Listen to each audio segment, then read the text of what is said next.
Chapter 1: The Painted Gateway. Anya squinted at the dusty canvas hanging above the worn hearth.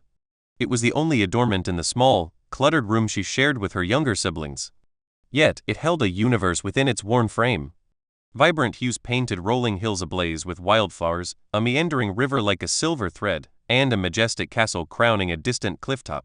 The painting was a window to a world beyond the familiar fields and low, thatched houses of Anya's village nestled in the valley below. Every spare moment found Anya lost in the painting's details. The way the castle seemed to whisper secrets with its smoke curling skyward. The way the river reflected the sun like a shimmering jewel.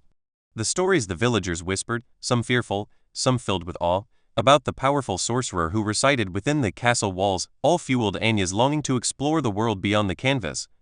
One crisp morning, as Anya herded the family sheep towards the lush green meadows bordering the river, a glint of light caught her eye.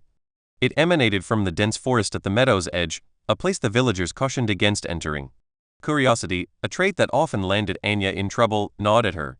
Leaving the sheep with a half-hearted plea to her younger brother, Tomas, Anya ventured towards the light.